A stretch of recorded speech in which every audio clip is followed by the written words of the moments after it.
It's a orange juice. Sup everyone, it's Yarn from Orange Juice. I posted my first YouTube video 10 years ago. Many things have changed, but lightning is still a 6 elixir spell, and it's gonna hit 3 of the highest health units. It's got a 0.5 second stun like Zap. This doesn't mean it's gonna reset attack animations. If you lightning a Hog Rider or a Giant, it's gonna pause for 0.5 seconds, and then they're gonna continue that swing mid-air. It's not like the Log or the Bowler, where the knockback resets the attack frame back to 0. He was gonna swing? Nope. Got knocked back, which is kind of confusing because it does reset charge units like Sparky and Inferno Dragon. Fix your game, Supercell! This mechanic also resets the attack target. So if the Royal Giant's already locked on your tower, it's like stun.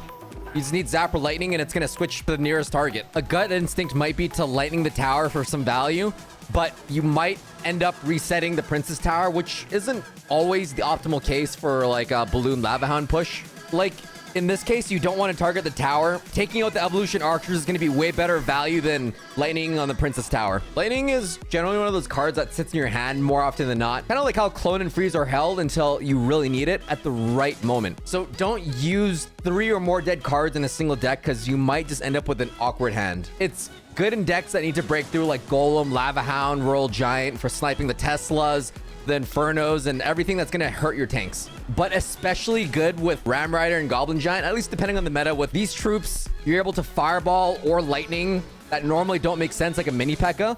And then the Spear Goblins are gonna take it out, and then the Goblin Giant's gonna connect. Like a Spirit Empress isn't gonna die to Lightning, but the Ram Rider finishes it off. By 2026, it should go without saying, don't place your Lightning in a predictable position like an NPC.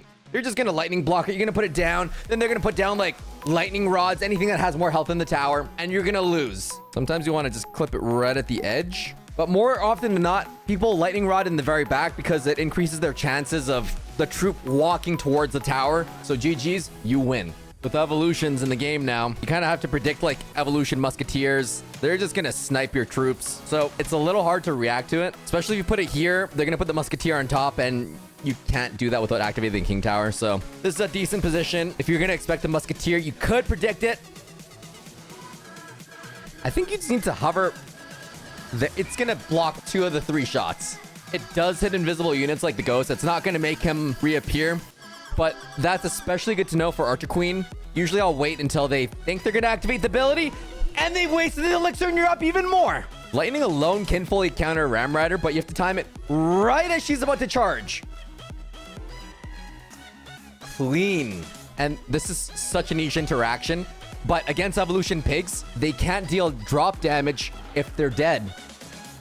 You usually only want to lightning the cannon cart if it's on their side of the river and they don't have a big push, because if you cannon cart, you're gonna have to deal with the cart on your side, and it's still gonna be an issue. So at least get Princess Tower damage here for 1 elixir. You're almost always gonna need it to break through for bigger pushes, like I said earlier, but in this case, it's good for hitting the Goblin Brawler, resetting an Inferno Tower so your Electro Giant connects. We'll talk about anti-building placements in a moment. For now, we're gonna talk about the synergies with arrows and Zap. These 3 units, they're not going to die to lightning or Zap, but they do die to lightning and arrows. That's a very... Oh god, Sparky doesn't.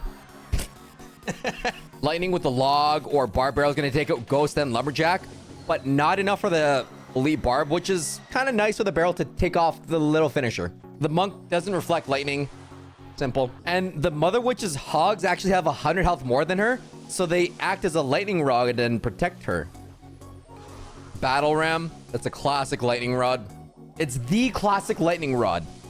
For cards with shields like guards, it's gonna add the combined health of the base health and the shield, but it's only gonna take out the shield. This applies for all the shield cards like guards, Dark Prince, and all the other shield cards, which is kind of weird because a guard has 81 base health, but it's taking the cumulative health and using that as the priority target. General rule of thumb is going to kill most 4 to 5 elixir support cards: Musketeer, Witch, Flag Machine, Skeleton Dragons, Wizard, Furnace, Hunter, Electro Wizard, Phoenix, Demolisher, Magic Archer, Mother Witch, Night Witch, Electro Dragon, Goblin, Stein, Little Thing, and half of the little tank thing, and of course the 3 Musketeers. Tesla placed in the center, but 2 tiles is still going to hit it. The anti-lightning placement's going to be 1 tile from the river. It just barely doesn't hit it. Pretty straightforward. 4 tiles from the river. That's going to pull battle rams, giants, all the good stuff. 1 tile from the river with a Tesla at least. is anti-lightning placement. Inferno Tower right at the bridge and one tile in the other lane, you're not hitting it. So annoying when people know anti-lightning, anti-earthquake placements. So it's one tile in the other lane. And they can't lightning both. If you have a troop that's lightning a bolt, it's good to spread them out so that it can't target the tower, your troop, and the princess. Spreading it out so you're not going to give them lightning value. And lightning rod is always viable, even at the last second, because the knight could block that one lightning strike. Macro interactions kind of go beyond knowing the tile placements. Like in single elixir, it can be kind of tempting to lightning a musketeer, but most lightning decks are slower cycle, and having a 2 elixir deficit could lose you the game. Conversely, if you're facing a lightning user, you want to cycle your range cards early so they can outcycle their lightning and break through for a push. And if you're in a winning situation, your tower's at full health, their tower is really low, you're up elixir, just wait. Chill out. Defend. Don't lightning yet. Wait until they play their lightning block, then just go in after. And this is where I would put it in the corner where they messed up the block. Or if you know that their only block is E-barbs and they've already played it at the bridge, take out the tower. But then you can get into really high-level mind games. Like if you're playing Pump Golem, you probably have a King Tower activated because you have Tornado in your deck. And since you've already activated the King Tower, they're going to lightning your King Tower with the Pump and the Princess Tower anyways. You can usually play like a reactive troop. Like if you see the lightning there, I kind of placed it a little bit late and it's still lightning blocks. We're getting into really niche interactions, but it gets more niche. Lightning PEMDAS or Bedmass. What's the priority of the lightning on 3 same health troops? The troops that were placed first. That is so oddly specific, Milo. And what if it's same troop, but different species? Like you have a Cannoneer, you have a King Tower, you have a regular card troop.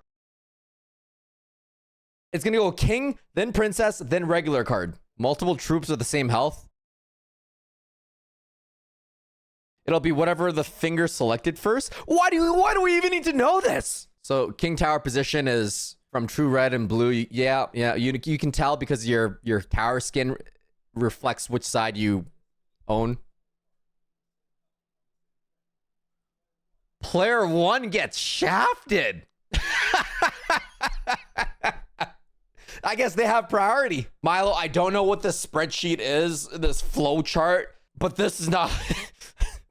This just gets so oddly specific. This clone cannon cart was placed first, so technically it gets taken out first. There's been so much more lightning tech that's been developed over 10 years. Shout out to Abdude, Smurfblade, Lucas, Droy, Milo, and literally everyone that's helped me or just been along with me in the journey, like all my Discord friends, mods. It's been a wild 10 years being on YouTube. This sounds really tacky, but the meaningful experiences and the friendships that I've built along the way, it's really cool. Like I talk to Lex, Kairos, Wasim, and Shane pretty much every day. They're very close friends that I never would have developed without YouTube. And then that's not even like including all the travel countries I've been to, tournaments, events that I've been able to witness. I've been to every single Clash Royale and Brawl Stars World Finals. Clash Royale, it has its up and downs, but I'm here for the ride. I didn't think anyone would care about me or what I had to say 10 years ago, but y'all blew me away. When I first posted the lightning video, it got 10,000 views on the first day. Thank you.